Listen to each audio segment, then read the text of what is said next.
ఏ మాయ చేసావే వంటి classic hit చిత్రం తర్వాత అక్కినేని నాగచైతన్య హీరోగా, దర్శకుడు గౌతమ్ మీనన్ దర్శకత్వంలో వచ్చిన తాజా చిత్రం సాహసం శ్వాసగా సాగిపో. ద్వారకా క్రియేషన్స్ బ్యానర్ పై మిర్యాల రవీందర్ రెడ్డి నిర్మించారు. ఏఆర్ రెహమాన్ సంగీతం అందించిన పాటలకు మంచి రెస్పాన్స్ వచ్చింది. ఏ మాయ చేసావే తర్వాత చైతూర్ రెహమాన్, గౌతమ్ మీనన్ కలయికలో వస్తున్న ఈ సాహసం శ్వాసగా సాగిపో సినిమాపై భారీ అంచనాలు నెలకొన్నాయి. Manjima Mohan heroine. Love, romantic, action entertainer గా రూపొందించిన ఈ సినిమాకు సెన్సార్ బోర్డ్ యుఎస్ సర్టిఫికేట్ అందించింది. మరి ఈ సినిమా ప్రేక్షకులను ఎలా అలరించిందో చూద్దామా? రజనీకాంత్ మురళీధర్ ఇంజనీరింగ్ పూర్తి చేసి ఎంబీఏ చేస్తూ ఫ్రెండ్స్ తో ఎంజాయ్ చేసే కుర్రాడు. ఓ సందర్భంలో తన చెల్లెలి స్నేహితురాలు లీలా సత్యమూర్తి అనే అమ్మాయిని చూసి ఇష్టపడతాడు. ఓ కోర్సు చేయడం కోసం తన చెల్లెలతో కలిసి తన ఇంట్లోనే ఉండటం తెలిసి సంతోషపడతాడు. కొద్ది రోజుల్లోనే లీలాతో రజనీకాంత్ కు మంచి పరిచయం ఏర్పడుతుంది. కన్యాకుమారిలో సూర్యోదయం చూడటానికి బైక్ మీద వెళ్తున్నానని రజనీకాంత్ చెప్పగా లీలా కూడా బయలుదేరుతుంది. ఈ జర్నీలో ఇద్దరు మరింత దగ్గరవుతారు. కన్యాకుమారి నుంచి తిరిగి వచ్చే సమయంలో అనుకోకుండా వాళ్ల బైక్ యాక్సిడెంట్ అవుతుంది.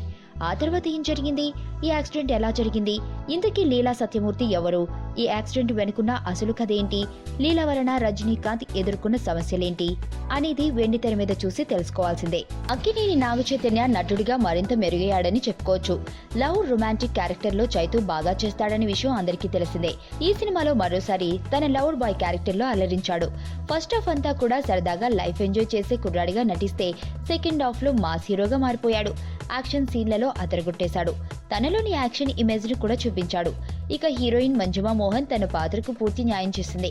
లుక్స్, గ్లామర్ పరంగా బాగా ప్లస్ అయింది. తన నటన, క్యూట్ ఎక్స్ప్రెషన్స్ తో ఆకట్టుకుంది.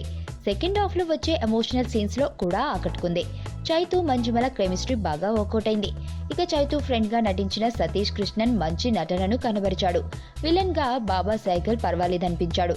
మిగతా నటీనటుడు వారి వారి పాత్రల మేరకు బాగా చేశారు.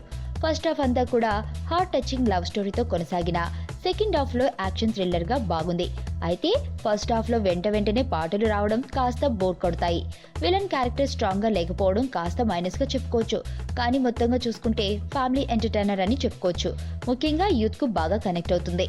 సాహసం శ్వాసగా సాగిపో సినిమాకు ఏఆర్ రెహమాన్ అందించిన పాటలు బాగున్నాయి. స్క్రీన్ పై చూస్తుంటే ఇంకా బాగున్నాయి. బ్యాక్గ్రౌండ్ మ్యూజిక్ బాగా హెల్ప్ అయింది. డాన్మార్క్ ఆర్డర్ అందించిన సినిమాటోగ్రఫీ బాగుంది. విజువల్స్ పరంగా చాలా గ్రాండ్ గా చూపించారు. ముఖ్యంగా ఫస్ట్ హాఫ్ లో విజువల్స్ చాలా అందంగా ఉన్నాయి. కథ, స్క్రీన్ ప్లే, దర్శకత్వ బాధ్యతలను డీల్ చేసిన గౌతమ్ మీనన్ మరోసారి సక్సెస్ అయ్యాడని చెప్పుకోవచ్చు. సింపుల్ స్టోరీ లైన్ కు పర్ఫెక్ట్ స్క్రీన్ ప్లేతో ఆకట్టుకున్నాడు. హీరో హీరోయిన్లు క్యారెక్టర్లు బాగా డిజైన్ చేశారు. ఫస్ట్ హాఫ్ అంతా కూడా లవ్, రొమాంటిక్ స్క్రీన్ ప్లేతో కొనసాగితే సెకండ్ హాఫ్ లో యాక్షన్ ఎంటర్టైనర్ గా డిజైన్ చేశారు. నటీనటుల నుంచి మంచి నటనను రాబట్టుకున్నారు. ఎడిటింగ్ పనితీరు బాగుంది. డైలాగ్స్ బాగున్నాయి. చివరిగా నిర్మాణ విలువలు బాగున్నాయి. లవ్, రొమాంటిక్, యాక్షన్ చిత్రాలను ఇష్టపడే ప్రేక్షకులకు బాగా కనెక్ట్ అవుతుంది. ఎక్కడా బోర్ కొట్టకుండా ఆహ్లాదంగా ఉంటుంది. మొత్తానికి చైతూ సాహసం శ్వాసగా సాగిపో మరో హిట్ను తన ఖాతాలో వేసుకున్నాడని చెప్పుకోవచ్చు. సాహసం శ్వాసగా సాగిపో చిత్రానికి మేమిచ్చే రేటింగ్ 3.25/5. నీ స్నేహితుడు ఎవరో తెలిస్తే నీ క్యారెక్టర్ తెలుస్తుంది. నీ శత్రువు ఎవరో తెలిస్తే నీ కెపాసిటీ తెలుస్తుంది.